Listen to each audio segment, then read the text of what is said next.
Swayam Prabha. Digital India. Educated India.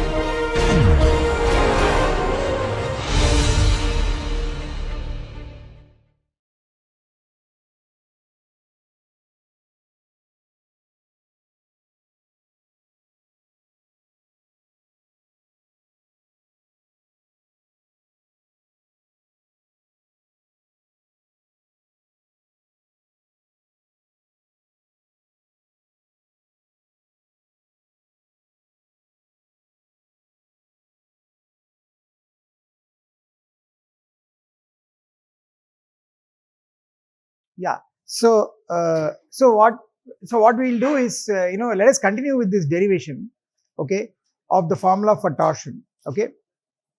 So our situation is that we have defined torsion abstractly, and it is defined whenever you define abstractly, you define it only for unit speed. Okay. But then for any non-unit speed parametrization, namely regular parametrization, you would like to have a formula for the torsion. Okay. And that's the formula we are trying to get. Okay. So our situation is like this. See, we have the following. So first of all, just to recall, you see what is the definition of the torsion. Okay. So the torsion is defined by this defining equation. Okay. So you take the, okay, so the torsion is defined by a defined in the following way. Okay. How did we define torsion? Just to recall, the torsion is the rate of change of the binormal. Okay. And we check that by the very definition of the binormal, the rate of the change of the binormal is in the normal direction. Okay. So there is a scalar that comes up, and that scalar is the torsion, and we put a minus sign. Okay. So this minus sign I will explain later. The reason for this minus sign is you want to make sure that for a movement along a right circular helix, okay, you want the torsion to be positive. Okay. That is how the minus sign comes up. Okay. So ascending a right circular helix, okay, that should be a situation of positive torsion. So that is the convention. Okay. And to adjust that correctly, you must have this negative sign here to the tau. Okay. So I will explain it geometrically also why this is happening. Okay. But the aim is that you want to get a formula for this this quantity, which is the torsion. Okay. And the formula is the following. Namely, as I already told you, the torsion is the numerator. You will get the scalar triple product of the tangent vector, the acceleration. Of course, the tangent vector is a velocity vector, then the acceleration vector, and then the derivative of the acceleration vector. Okay. And in the denominator, you have to put the square of the norm of the cross product of the tangent, namely the velocity and the acceleration. Okay. And mind you, the important thing about this formula is that it is valid for any gamma of t, where this gamma of t is not necessarily unit speed, but it is a regular parametrization. And the important thing is that in the denominator you have this norm of gamma dot cross gamma double dot that happens to be the numerator term in the curvature, and therefore this reinforces our definition that you define torsion only when the curvature is not zero. And you have to think this in analogy with the case of the curve case, where curvature is defined only when the velocity is not zero. Okay. So it's just a analogous statement. All right. And for that matter, if you look at the formula for curvature of a curve, you see the velocity comes in the denominator, so it cannot vanish. All right. And that's why we take a regular curve. Okay. Now the point is, therefore, I want a formula. I want to derive this formula for the torsion. So this is the tau, and the tau is defined by this equation. Okay. And I want to now, you see, mind you, this is one of the three Frenet-Serret relations. Okay. So the Frenet-Serret equations are t cap dot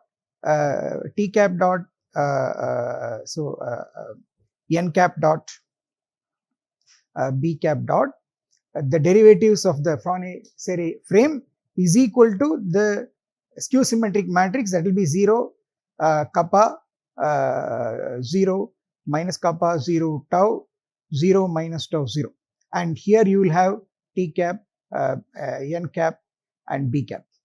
Okay, and of course remember that t cap, n cap, b cap is the Frenet-Serret frame. It is a right-handed set triad of mutually orthogonal, in fact unit vectors. Okay, mutually orthonormal vectors. Okay, so so you see this, if you write out the expression for b hat cap from here, it is the third entry. It will be this multiplied by this. Okay, and you will get minus tau times n cap. That's exactly what is written here. Okay, so that is the definition of the torsion. Okay, so now, all I'm saying is that the definition of the torsion is equivalent to the third Frenet-Serret relation. The Frenet-Serret relations, there are 3 of them. Okay, and you can put them together as a matrix differential equation. Okay, all right. So now the point is, I want this tau. The way to get this tau is get rid of this n cap, and for that what you do is that you dot with the n cap, and then finally we realize that you have to compute this. You have to compute b cap dot product of that with the n cap, and that is your, and put a minus sign. That's your tau. Okay, but what is this b cap dot? That is something that we computed. You see, b cap dot is derivative of b cap, but b cap is t cap cross n cap. That's how it is defined.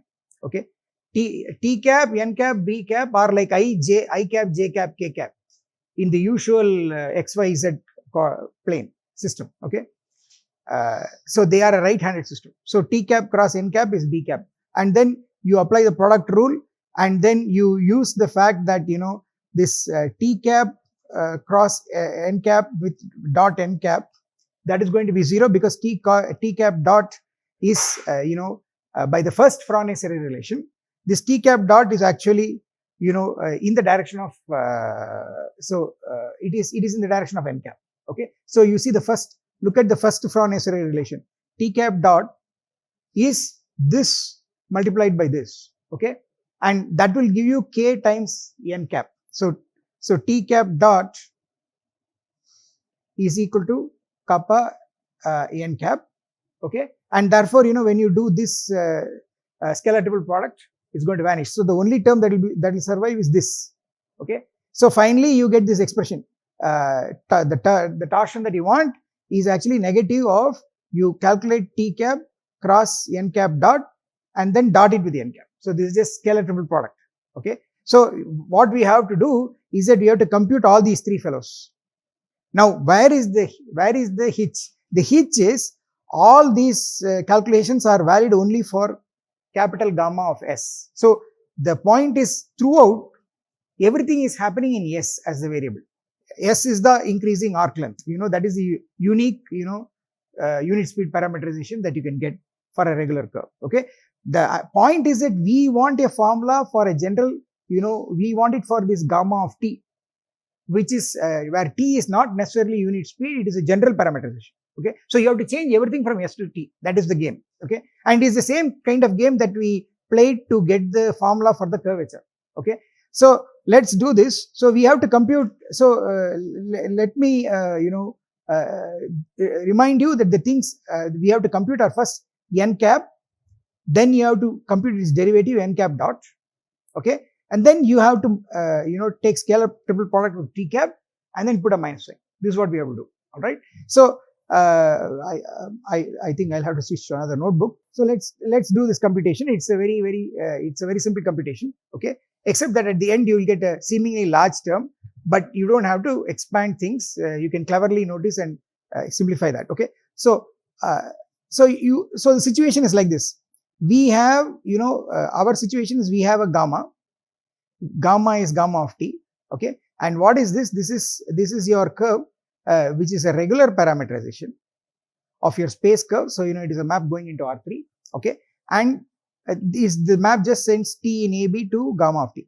All right, but all definitions that are made for curvature, torsion, etc., they are made only for unit speed curves. That means you have to make a unit speed reparametrization, and the way that is achieved is that you have a change of variable from CD to AB, and this is your u going to g of u, which is your t. Okay, you have this function g, which is change of variable. Okay, and then what happens is that your u goes to g of u, which is your t, and then you take this composition. When you take this composition, what you get is that you get this map which is gamma of u. So this gamma of u is small gamma of g of u. Okay, and the point is that this what is not known directly is the function g. What is known is its inverse. The inverse function of g from t to g inverse of t, this is known, and this is nothing but the arc length function. So mind you, the inverse function should be t going to u. Okay, but the inverse function is st. Therefore, the point is u is s of t. Okay, therefore, in other words, if you rewrite this, you will get capital gamma of s of t is equal to small gamma of t. So this is the important thing that you have to keep in mind when you want to switch derivatives from u to derivatives from t. Okay, but that is it's helpful only in derivations, but it is not practically helpful, because practically you know only small gamma. So if you want to make a change of variable into arc length, you have to find s. But then the problem is s is g, s is s can be found. Okay, I mean you have to find g. Okay, remember how do I get this capital gamma? Capital gamma is gamma of s. This u is just s of t. Okay, but capital gamma I don't know. Okay, u I know. U is s of t, and s of t, you know how to compute. S of t is just integral from t naught to t ds of t by dt dt, and this is integral t naught to t. This is just norm gamma dot of t. So this is very easy to compute. The arc length function is easy to compute. Okay, so but what you want is that you want to find this g. Okay, and this g is the inverse of the arc length. See, g inverse t is s. S of t is actually g inverse of t. Therefore, if you want u, which is if you want t, if you want to write out t, because what I need to do is that I need to plug in this t value in this small gamma of t as a function of u, and that is what is going to give me capital gamma of u. Okay, so but that is what is hard. You have to write u as so the moral of the story is I have to write so I have to compute g. Basically I have to compute g. So g will be, therefore g will be s inverse. That's what I want to say. Okay, and this g value I'll have to take, and I'll have to plug it in here in the small gamma expression. Okay, only then I will get the capital gamma. And the point is, finding this S inverse is inverting the arc length, and that is what is hard practically. Okay, so anyway, this is something I've already told you, but it's very, very important. Okay, it tells you that this going to this unit speed parameterization is good for definitions. Okay, but it's not practically useful. But again, what is good for definitions is always good for derivations. Okay, so the point is that you can use it for derivations in what form? Not in this form, but in this form. So we always remember this: capital gamma of s of t is equal to gamma of t. Okay, this is what you have to always remember. Okay, and mind you, this side is gamma s if you want. Okay, so you see, this is how you move from gamma s, capital gamma s, to small gamma t. Okay, so now what we have to do is we have to compute. Okay, given gamma of t, regular, not necessarily unit speed parameterization. Okay, so I am using abbreviation as I write. Okay, and I hope you get the correct words based on listening to what I'm saying. So you take gamma t, which is a regular parameterization, not necessarily a unit speed parameterization. Okay, you have, see, we have to calculate n. First of all, we have to calculate n hat. Okay, so remember, we have to find n hat, then you have to find n hat dot, then you have to find t hat, and then you have to take the scalar triple product of these three guys and put a minus sign to it. That's your tau. But the point is all these things should be done with t, with the variable t in mind. Okay, but they are defined only for capital gamma. So the point is, what is n hat? This n hat is n hat of S. Okay, so remember that whenever you are doing any computations using the Frenet-Serret relations, it's always with respect to arc length, increasing arc length S. Okay, that's very, very important. So this n hat is n hat of S. But what is the definition of n hat of S? Mind you, n hat of S was defined as a principal normal, and the principal normal was defined based on the definition was given using the motivation from the plane curve case. Okay, so remember that n hat of S was defined to be, you take 1 by ks into t cap dot of S. This is how it was defined. Okay, and this is motivated from the plane curve case, where the signed normal is reciprocal of the signed curvature multiplied by the acceleration. Okay, which is what happens in the plane curve case. So incidentally, this definition is also the first Frenet-Serret relation. So what you must understand is, the first Frenet-Serret relation is by definition. Okay, the last Frenet-Serret relation is also more or less by definition, and the definition you are using is the definition of B cap, the binormal, as completing the orthonormal right-handed frame consisting of T cap, N cap and B cap. Okay, so in other words, B cap is T cap cross N cap. Okay, so two of the Frenet-Serret relations are very, very easy to get. It's the one in the middle that requires a little bit of calculation. The one in the middle says that has two components. It has components only in the T cap and the B cap direction. The T cap component is minus curvature. The B cap component is plus torsion. Okay, so that is a middle Frenet-Serret relation. Okay, because in the Frenet-Serret matrix, in the middle you will get minus k 0 tau. Okay, in the top row you will get 0 k 0. In the bottom row you will get 0. You will get 0 minus tau 0. Okay, so it's always easy to remember that matrix. All right. So anyway, so n cap is this. So this is 1 by k of S, t cap of S. Now here is a big deal. You see this n cap, therefore this is a function of S. I have to change everything to t.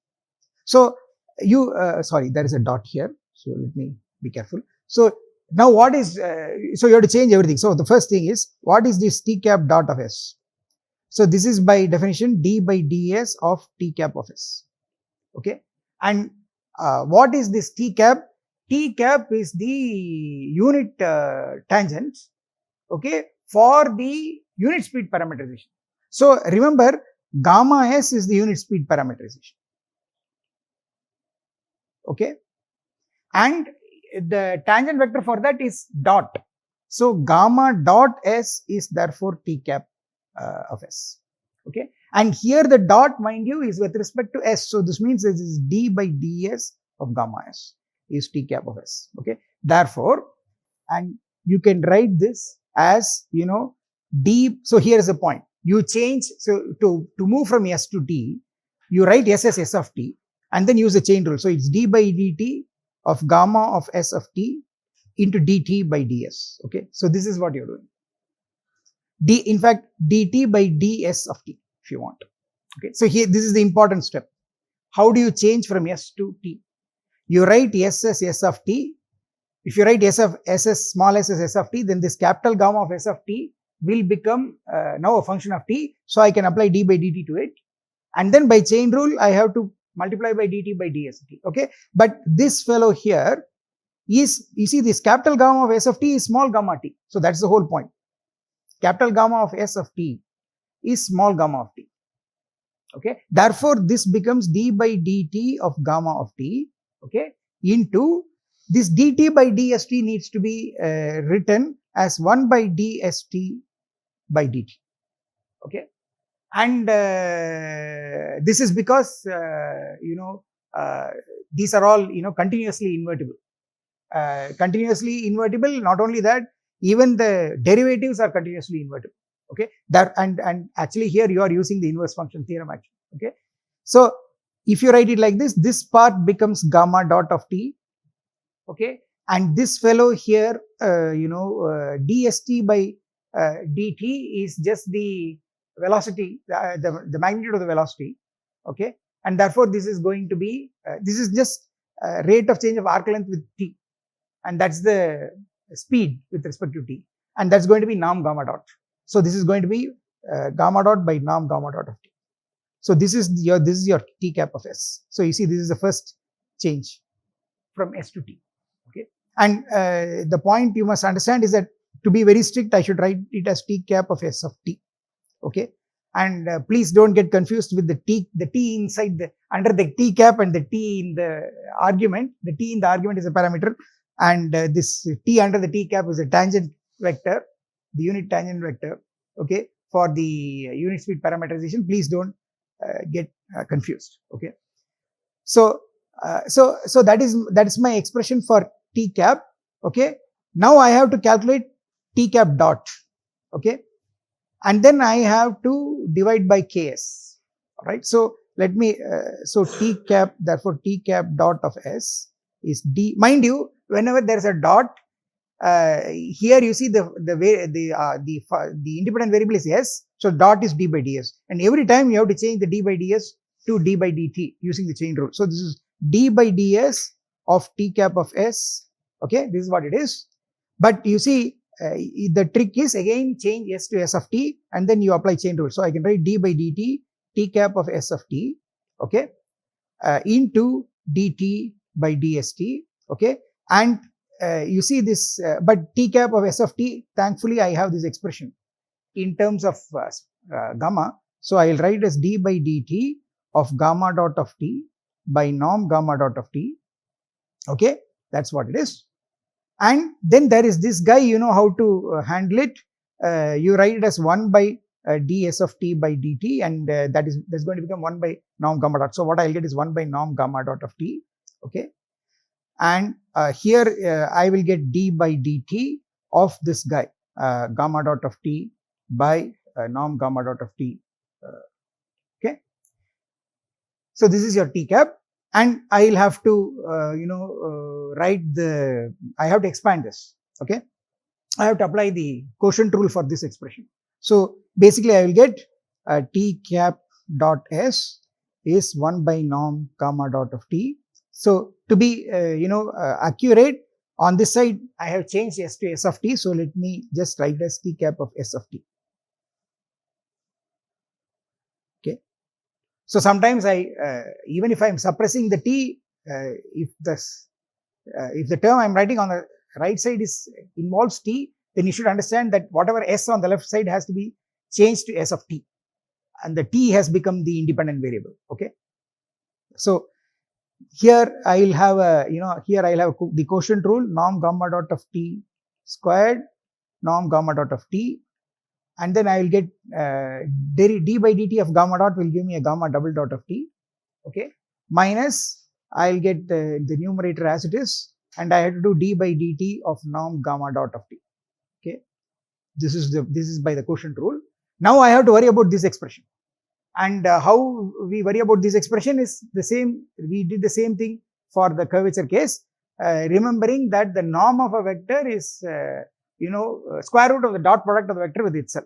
So that's what you have to use, okay. So so norm gamma t squared is gamma dot of t dot gamma dot of t, okay. And if you do d by dt to this, you will get 2 norm gamma dot of t into d by dt of norm gamma dot of t, okay, by the chain rule. This is equal to, if I apply d by dt on the right side, I will get 2 gamma dot of t dot gamma double dot of t, okay. Mind you, this dot in between is a dot product of vectors, and the dots appearing on gamma are all derivatives. So again, don't get confused with the dots, okay. So from this expression, you see that this d by dt of norm gamma dot is 2 gamma dot gamma double dot by 2 norm gamma dot. So that's the expression you have to change. So this becomes, so t cap of s of t is therefore equal to 1 by, so I'll write this norm gamma dot of t outside, then in the here I will have norm gamma dot of t squared, norm gamma dot of t, gamma double dot of t minus gamma dot of t, and this expression has to be gotten from here. So it will be gamma dot of t dot gamma double dot of t divided by norm gamma dot of t. That is what this expression is. Okay, and we can take LCM, and then what will happen is that, you know, I will end up with 1 by norm gamma dot of t power 4.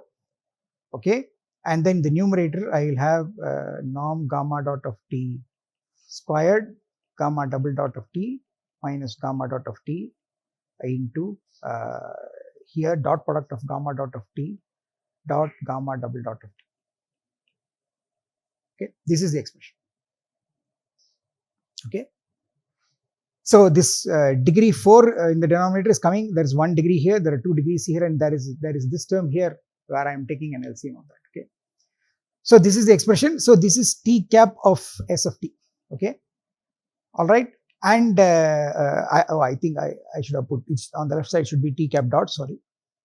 So please be careful. Okay, you have to keep track of the dots. Okay, and also whether it is a dot, a differentiation dot, or whether it is a dot of the dot product, you have to keep track of it. Okay, all right, so this is what it is. Now let's get back. See, we need to calculate what? We need to calculate, basically I am trying to calculate n cap. Okay, n cap of s is 1 by ks t cap dot. So that's what I want. So therefore n cap of s is n cap of s of t if you want. This is 1 by k of s into t cap dot of s. Okay, and this will become, so you know, so I will get 1 by k of s of t. So I plug this in into norm gamma dot t to the 4. Okay, and the numerator I will get this term here, norm gamma dot of t squared gamma double dot of t minus gamma dot of t into gamma dot of t dot gamma double dot of t. Okay, so this is what is n hat of s of t. Okay, so this is one expression, right? Now what I will have to do is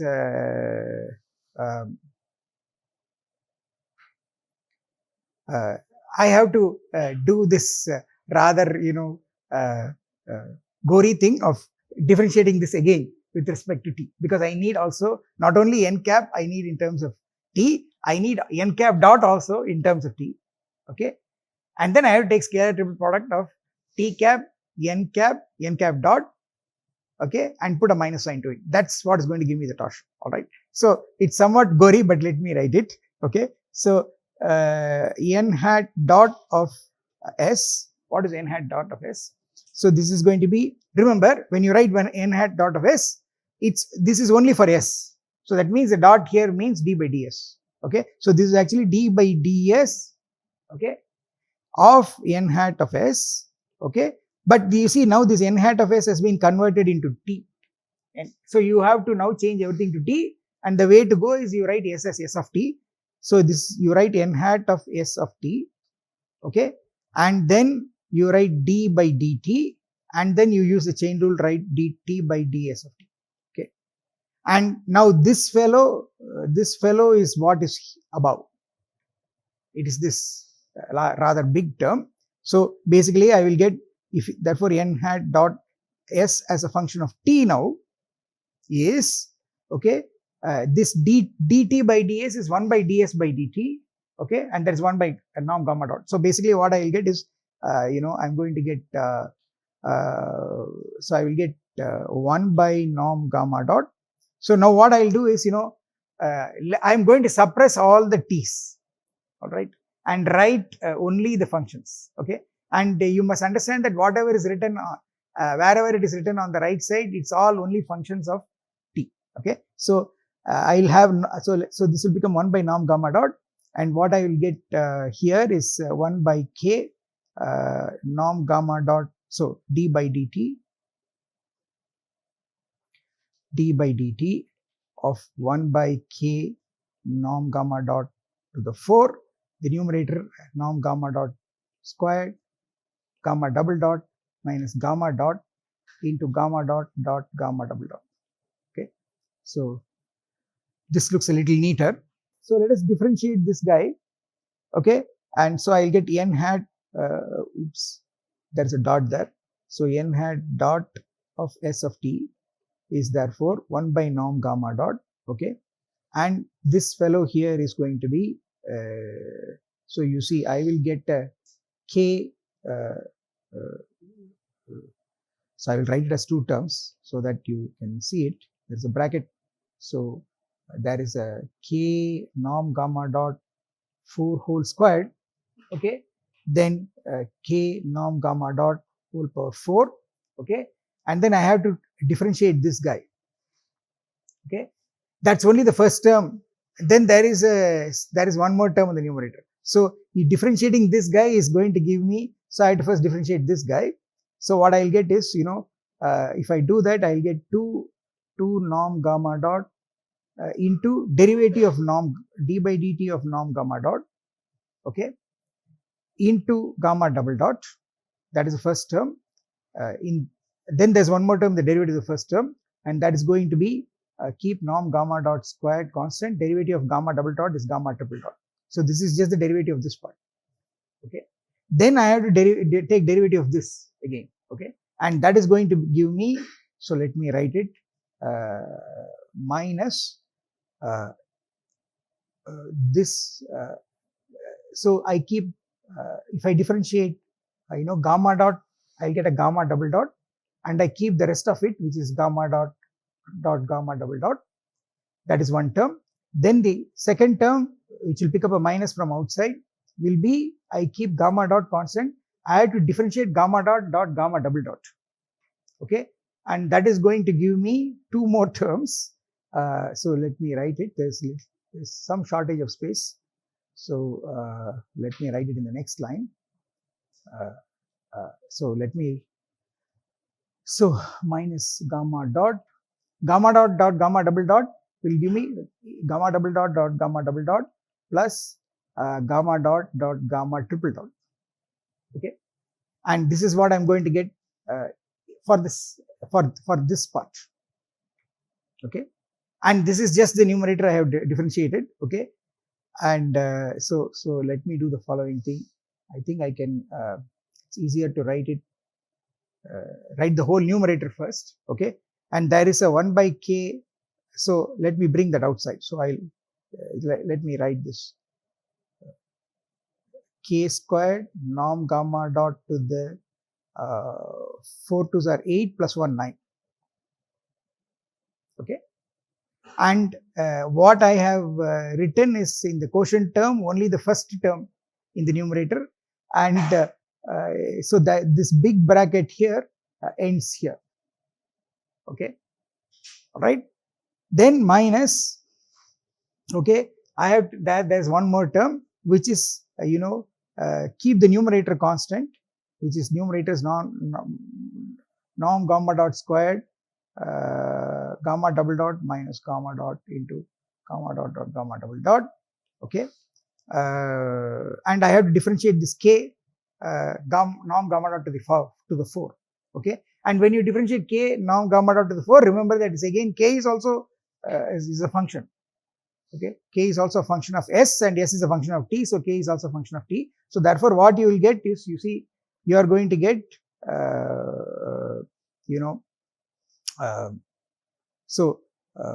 here I will get k constant, and if I differentiate the other thing, I'll get 4 norm gamma dot 4 norm gamma dot cube into d by dt of norm gamma dot, okay, plus norm gamma dot to the 4 constant, derivative of k will give me a k dot.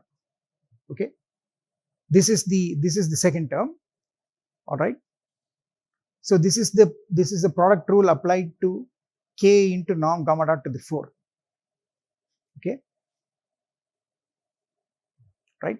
And now there is one fellow that has to be replaced.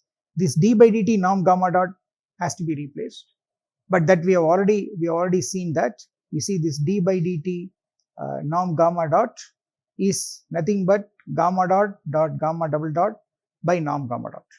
Okay, so if you look at this, d by dt of norm gamma dot is equal to, okay, from here essentially, okay, it is gamma dot gamma double dot divided by norm gamma dot. Okay, that is what it is. So oops, let me put this. Okay, so I have to make that replacement here and here. Okay, and if I do that, so let me write that again here, d by dt of norm gamma dot is equal to gamma dot gamma double dot by norm gamma dot. Okay, you have to make this replacement. If you make this replacement, you see I can absorb one norm gamma dot with the d by dt of norm gamma dot and simply write it as gamma dot gamma double dot. Okay, and the same thing I can do here. And so if I do it, what I will get is, n cap dot of s of t is 1 by k squared norm gamma dot to the 9. Okay, and the numerator I will get k norm gamma dot to the 4. The first term will be 2. You see this gamma dot d by dt gamma dot is here, is gamma dot gamma double dot. So I get 2 gamma dot gamma double dot times gamma double dot. Okay, that's what is left outside, plus the other terms I write them as this, plus norm gamma dot square gamma triple dot minus gamma double dot gamma dot gamma double dot minus, then there are two more terms, minus gamma dot gamma double dot gamma double dot, which is actually norm gamma double dot squared, and there is another minus gamma dot gamma gamma triple dot. Okay, so this is what is there. This is the first term. All right, and then I'm sorry, this is looking very ugly, but be patient. When we take the scalar triple product, several things are simply going to go away. So this is the first term, minus gamma dot into gamma dot gamma double dot. Okay, and this thing inside, you see I absorb a norm gamma dot inside, okay, and replace it by this expression here. So I will get k into 4 norm gamma dot squared now, okay, and whatever is left out is nothing but gamma dot gamma double dot. That is the first term, plus a norm gamma dot to the 4 times k. So this is the second term. Okay, now this is rather yeah, it's very easy to make mistakes with so many dots fooling around. Okay, so be careful. Now anyway, we are at more or less at the end. See, you know that tau is negative of t cap dot n, so it is a scalar triple product of t cap. So it was written in a certain order. So I guess it was so when you look at the scalar triple product, the order is important. Okay, so let me go back to my earlier slide. I hope I didn't erase that. Here it is. So you see this. So you see here, I have to take t cap cross n cap dot and then dot n cap. So the order is t cap n cap dot n cap scalar triple product with a minus sign. So what I have to do is t cap n cap dot t cap n cap dot n cap. This is what it is. Okay, and remember that this t cap, you know what it is? It is just gamma. It's just gamma dot by norm gamma dot. We calculated that. This t cap is gamma dot by norm gamma dot. Okay. Then this n cap dot is this ugly expression here on top. All right. And then n cap is an expression that we first derived. That is, n cap is this expression. So n cap is this expression. Okay. And let me write it out. It's though it looks bad. So it is 1 by k norm gamma dot to the 4. Where is it? K, then norm gamma dot square gamma double dot minus the other term is gamma dot into gamma dot dot gamma double dot. So this is the expression for n cap. Okay. Now what you are supposed to do is you are supposed to take scalar triple product of this guy, then this big guy here, and this third one. Okay. And you are supposed to also put a minus sign outside. All right. Now up to this point it all looks pretty ugly. Okay. The thing you must always remember that in a scalar triple product, if two terms, if two of them are parallel, then it vanishes. So that's what helps. So you see, if you look at it, so you see one of the terms in the scalar triple product is basically gamma dot by norm gamma dot. So one of the vectors is gamma dot. That means in any other term where gamma dot occurs, in the other two vectors, if gamma dot occurs, those terms you can forget them. Okay. So, if you use that, it's kind of very easy to see what's going to go. So it's because of this gamma dot here. Okay. You see this term you can forget in the third vector, n cap. Okay. And then look at the second vector, which is this whole expression. Wherever a gamma dot comes, that term can be forgotten. So what are all the terms which have gamma dot? You can see, mind you, it's gamma dot and not norm gamma dot. Okay. So this term I can forget. I can forget this term. Okay. So these two terms are gone. And in the second term, this term is gone. Okay. And yeah, so these terms are all, I can forget all those terms. Okay. That means if I erase those terms and still take the scalar product, I will still get the same value. Okay. So now do the same kind of thing with, look at the, so this is, I looked at, this t cap term. Look at the other term, which is the, look at the n cap dot term. In the n cap dot term, you see, if you look at this n cap dot term, it is this rather big ugly term. See, there is, if you look at it, there is a gamma double dot vector here. Okay, there is a gamma double dot vector here. Okay, and then there is a gamma double dot vector here. Okay, and if you look at this third term, there is a gamma double dot vector here. Okay, therefore all these terms will not contribute, because this gamma double dot is now going to be common to those terms in the second and that term in the third. Okay, therefore all these things in red are going to go away. Okay, and so essentially, if you see,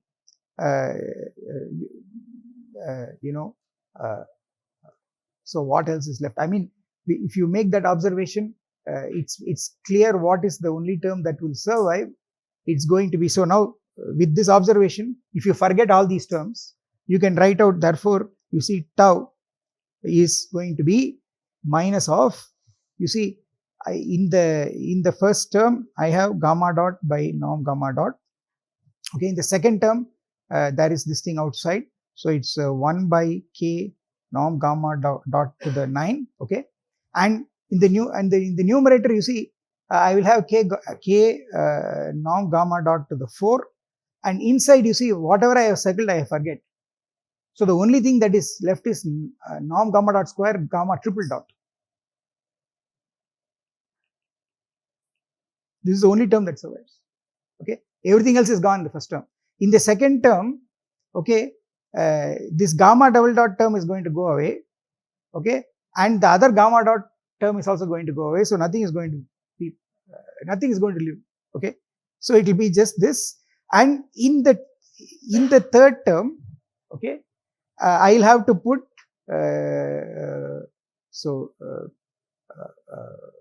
only the only term that will survive is this gamma double dot term, which so I will have 1 by k. I hope I have not written. So there is a, mind you, here there is a k squared here, norm gamma dot to the 9. Okay, so please correct this. There is a k squared norm gamma dot to the 9. And here I will get a 1 by, the third term I will get a 1 by k norm gamma dot to the 4, okay, and only this term will be left. I will get a norm gamma dot squared gamma double dot. So finally it's only this, okay. And if you see, you know, and of course I should put commas. So this is the first term, comma, this is the second term, comma, this is the third term. Okay, and this is, if you look at it, you know, look, scalars can be removed. So in the numerator I have a k norm gamma dot power 4 from this term, then I have a norm gamma dot square from this term, then I have to include this also. So I have another norm gamma dot square, okay, and in the denominator also there is this is k squared norm gamma dot to the 9, there is a k norm gamma dot to the 4, and then there is also this norm gamma dot, okay. So on the whole I have on the numerator norm gamma dot power is 8, denominator it is 14, so it is 6, okay, and k denominator is k cube, numerator is k, so it's k squared. So this is fine. So you get tau is this, okay.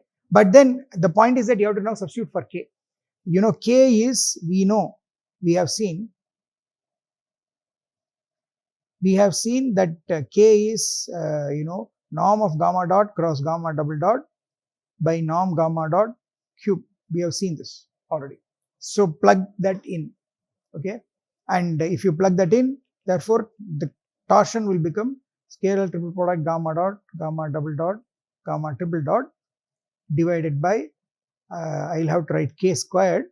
So it will be norm gamma dot cross gamma double dot squared by norm gamma dot to the 6, and then there is an into norm gamma dot to the 6, which will get cancelled.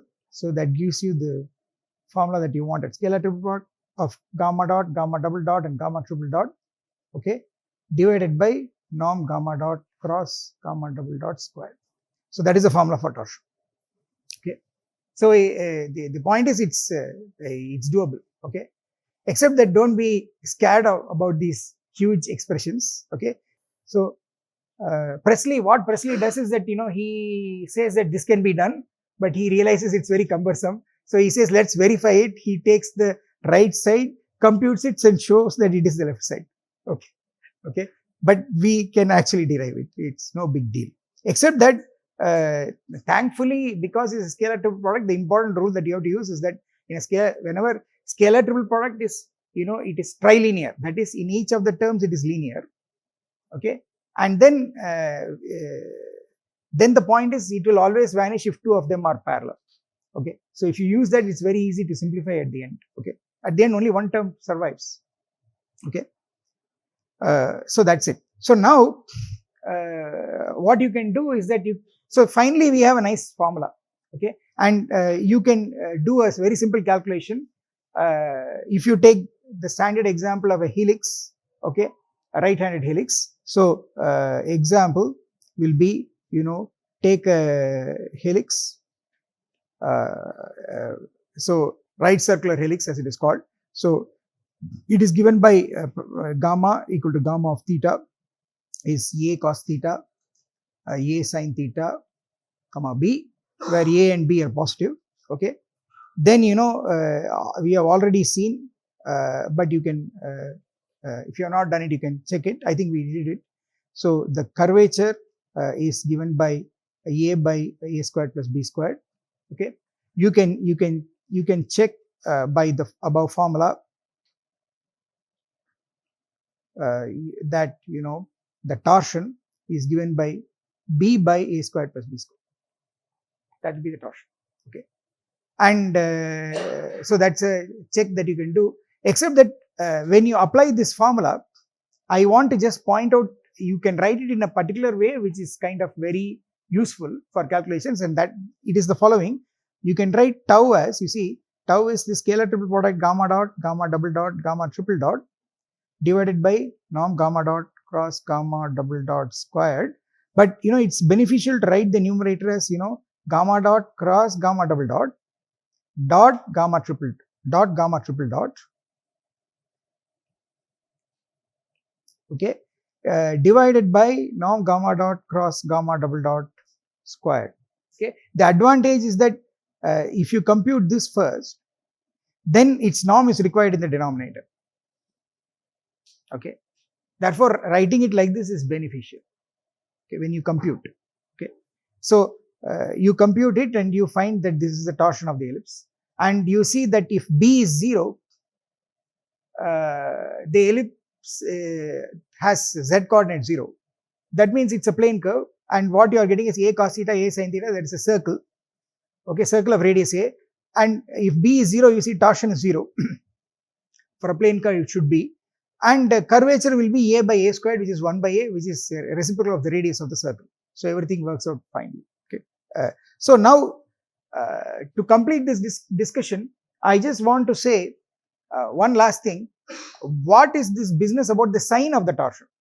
Okay, that's why did we put that minus sign? So what is the importance of the sign of the torsion? It's a very simple thing. I just want to say that, and then we can end. So importance of the sign of the torsion in b cap dot is equal to minus tau n cap. See, this is you remember that b cap was the binormal. Okay, and the rate of change of the binormal is in the normal direction. Okay, and so there is a scalar involved, and we purposely put a negative sign. Okay, and to understand this negative sign, I want to recall this interpretation of the torsion as rate of change of a turning angle for torsion. Okay, so if you remember, the picture was like this. You see, this is the curve. Okay, gamma s. Okay, and what is happening is that there is at any point you have this tangent direction, which is t cap. Okay, then there is this normal direction, which is n cap, and then you have the binormal, which is b cap. Okay, now this normal and the binormal, they live on this plane. Okay, there is this plane which is the normal plane. They live in this plane, the plane determined by the normal and the binormal. And what we did is, you see, we took a fixed vector v naught cap in this normal plane, and we measured the turning angle. Okay, so this angle was psi of s. Okay, and here is the big deal. You see this d psi s by ds is the torsion. Okay, so this is the torsion at s. We proved this. Okay, and you see, why did we choose the unit vector on the normal plane? That is because of this expression.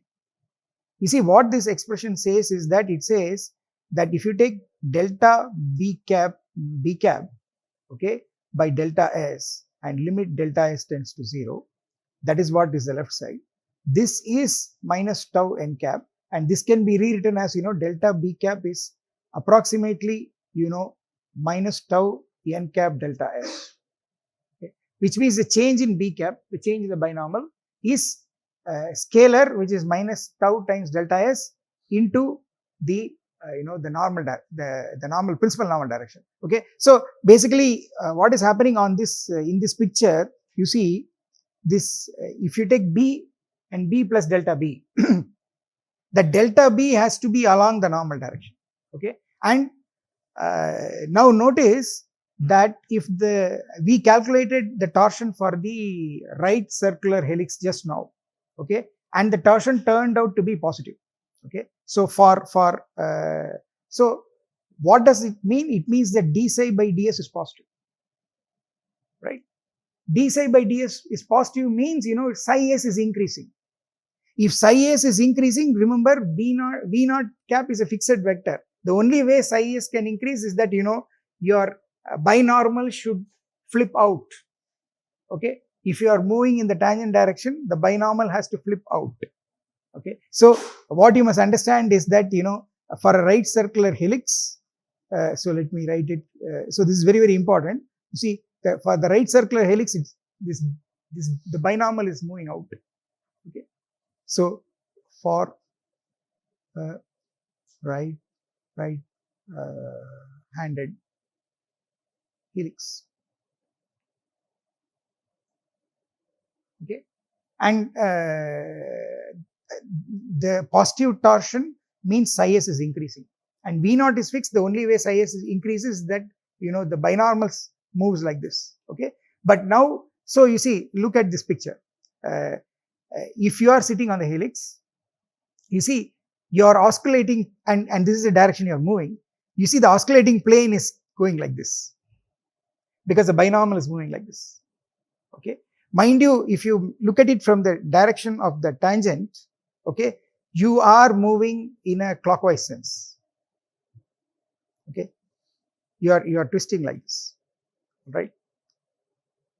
And that is kind of, if you apply the right hand thumb rule, that is the correct direction. That is all right, okay. But what does it mean, therefore? So I want all of you to try this with your three fingers here. You put these three fingers like this, okay. So this fellow is the tangent, okay. This is the tangent. So you are moving like this, all right. This is the normal, and this is the binormal. The thumb is the binormal. This is a right-handed system, okay. Now, what are you trying to do when you go on a helix? Suppose I am climbing a helix. So it's a right circular helix. I am climbing like this, okay. Now the question is, how is this binormal going to turn, okay? Watch, there are two things I can do. I can turn the binormal like this and I can climb, okay, or I can push the binormal out and I can climb. There are two ways I can climb, okay. But do the first one. If you turn like this, and so if the binormal starts dipping like this along with the normal, what will happen is, you see the normal direction will start dipping.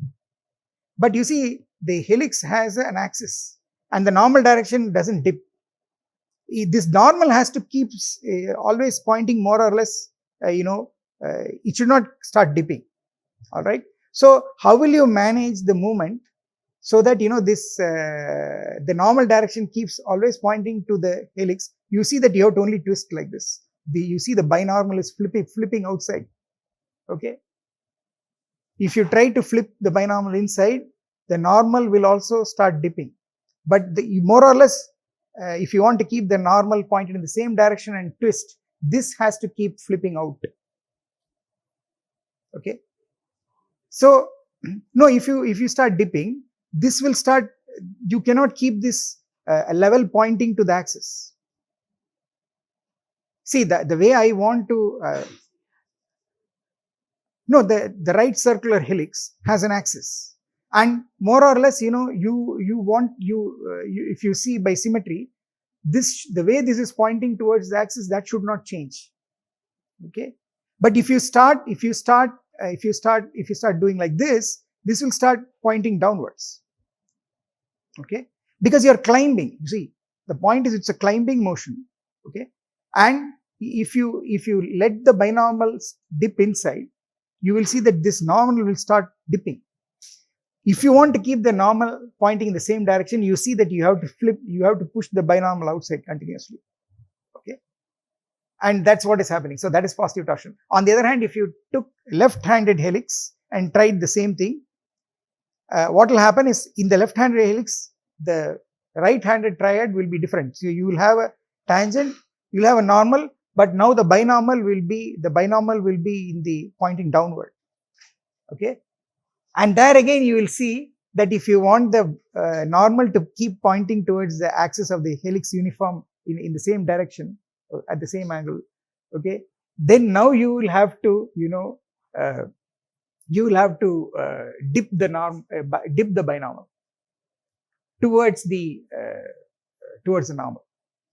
Okay, so for the right-handed case, the binormal is dipping away from the principal normal.